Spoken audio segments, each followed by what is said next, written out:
In today's video, I'm going to teach you how to track steps on Myfitnesspal in 2025, step by step.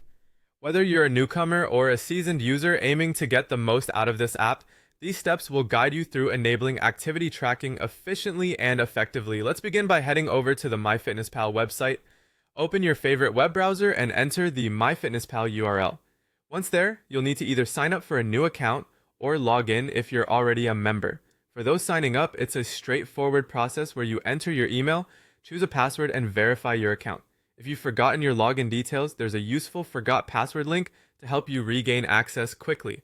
Once you're logged in, direct your attention to the navigation menu and click on the Exercise tab. From here, we dive deeper by selecting Apps, which will lead us to a list of applications that can enrich our fitness journey through integration. Scrolling through, you'll want to focus on the section labeled Step Trackers. This is where you'll find a variety of tracking apps available for your use, each specialized in monitoring your steps. Next, click on the Step Trackers category and browse through the list until you find an app that fits your needs.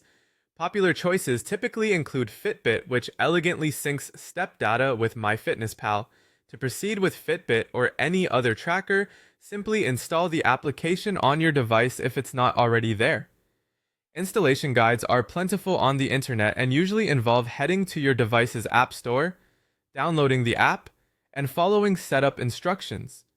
Once installed, you'll need to create an account within the selected tracker app if you haven't done so.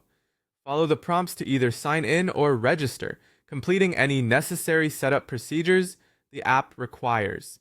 With your tracker app ready, head back to Myfitnesspal.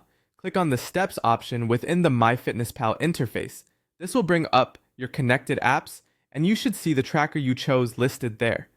If everything is set up correctly, it's as simple as making sure your device is enabled for tracking and properly connected.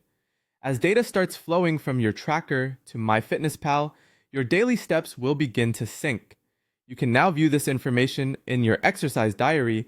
Each day's steps will appear clearly marked, offering insight into your activity levels and helping you manage your fitness goals. By following these steps, you're well on your way to making the most out of Myfitnesspal's integration with step tracking apps. This not only offers a comprehensive look at your daily activity, but also aids in crafting a healthier lifestyle. Thanks for joining me on this walk through Myfitnesspal's step tracking feature. Enjoy reaching new milestones in your fitness journey.